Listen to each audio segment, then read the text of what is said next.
My name is Milka Chepkorir. I am an Indigenous woman from the Sengwer community in Kenya. And currently, I am the coordinator of a national movement called the Community Land Action Now, which is a movement of different Indigenous and local communities that are aiming at registering their community lands. I have also been working with the women in my community to make sure that they are included in the discussions.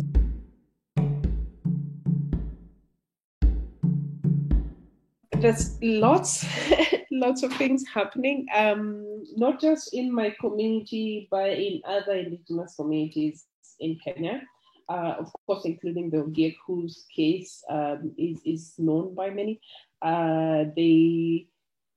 They're actually our icons in terms of who we look up to as mentors in the indigenous rights movement in Kenya. That is after they won their case against the Kenyan government in the African court. The history of that case is all based on evictions and the lack of recognition of land rights, of indigenous people's land rights, particularly for forest indigenous communities. And the same scenario is what is happening with my community, that we have a number of evictions happening.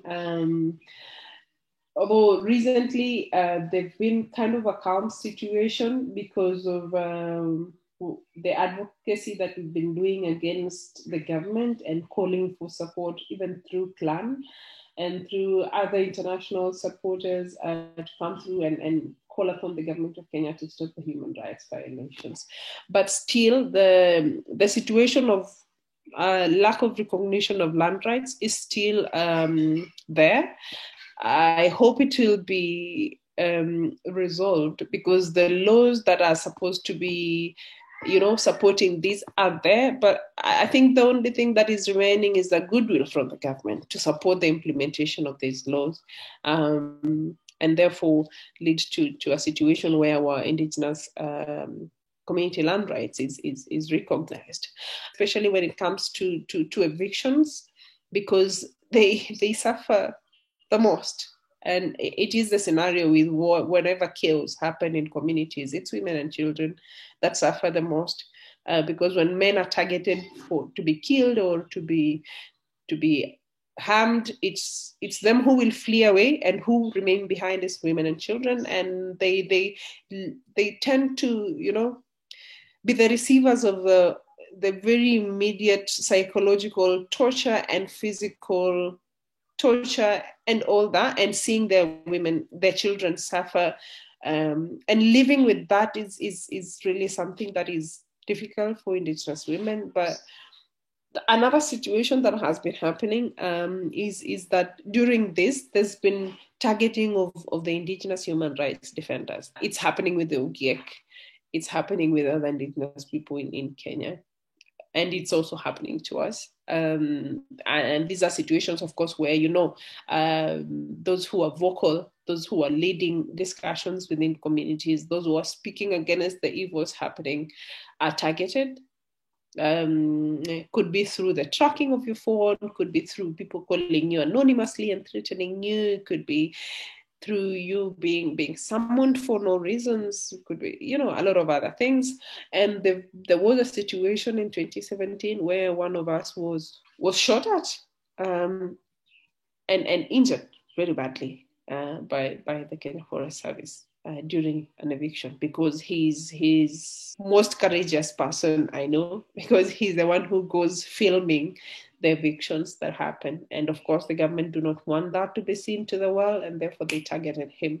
There was another scenario where the chair of the Council of Elders was also targeted physically and shot at, but he was not hurt. He managed to escape. And during these shootouts, the government has used the excuse of that bandits are in the forest and it's not the Sengwer community. It's just an excuse, because the reality is that we are in the forest. And the irony is, when the government denies that we are not there, but when there is support, supporting the conservation of Embobut forest, the very same government goes to them and says, yeah, we have indigenous people there. They are called the Sengwer. But when the funds is over, they're like, no, there's no one in the forest. They're only bandits. The law is even clear that no one habits the forest. And it's ironical. It's hypocritical. It's really bad that they choose to use us on one hand, and when they're done using us, they want to dump us and evict us and target us, which is sad.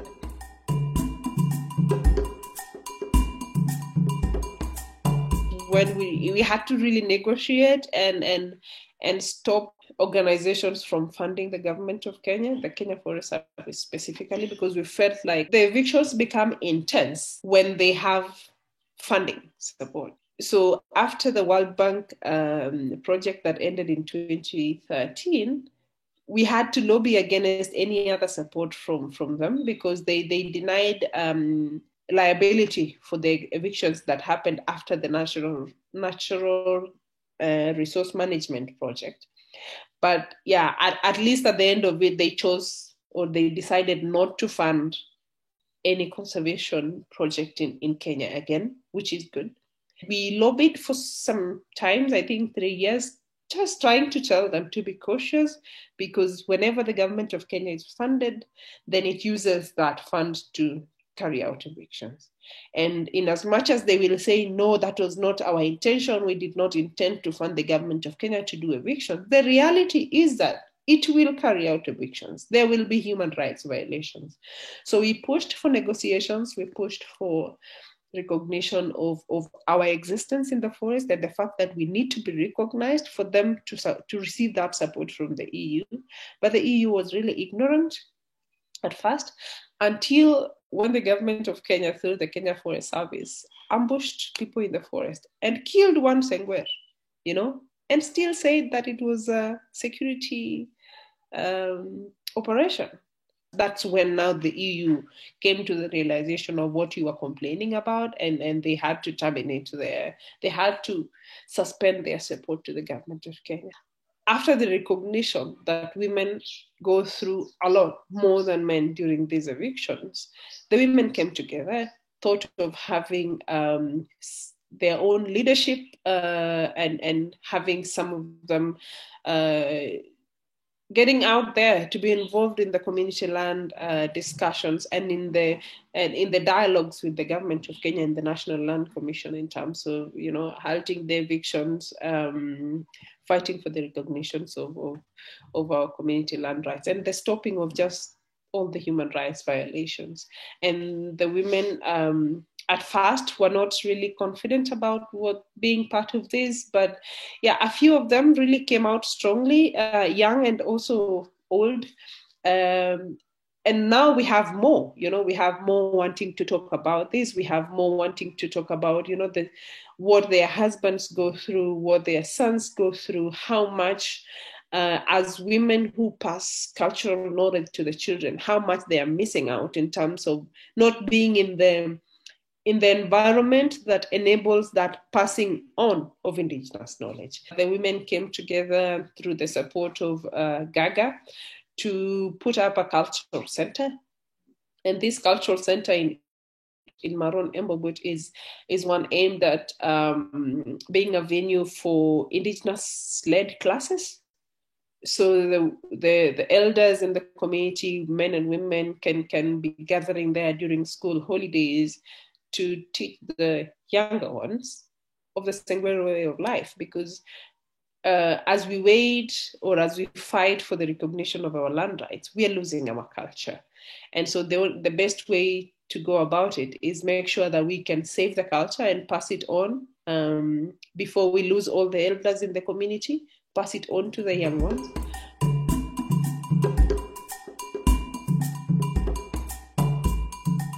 Every indigenous person out there, be it man or woman, that in as much as the world is pushing us to the very edges that being indigenous is being primitive, is being uneducated, is being people who do not deserve it, we got this. We should be proud of being Indigenous. We should be proud of ourselves. And we should appreciate the place of our women. We know by our very personal lives how much your mother means to you, how much your sister means to you, how much your daughter means to you. Let's take that to our whole communities and to the world and to all Indigenous people, that we need to appreciate the place of our women. And we need to appreciate the fact that they can play a role in the discussions of the realization of our Indigenous rights, be it to land, to clean water, to health, to leadership, to everything. We are all the same as Indigenous people. So let's treat each other as such. And to all Indigenous women, particularly, we know that motherhood is key. Not just motherhood, but being woman is most that it takes to be human. And it's time we come out of cocoons of, oh no, we are not able to do this and we are not able to do that, or even cocoons of self-doubt, and speak out. Speak out for our Indigenous men. Speak out for our Indigenous brothers. Speak out for our children. I am Milka Chepkorir. I am an Indigenous woman from the Senkwel community, and I stand for the recognition of Indigenous people's land rights. I stand for the respect of Indigenous women, rights to land, to health, and to every human right.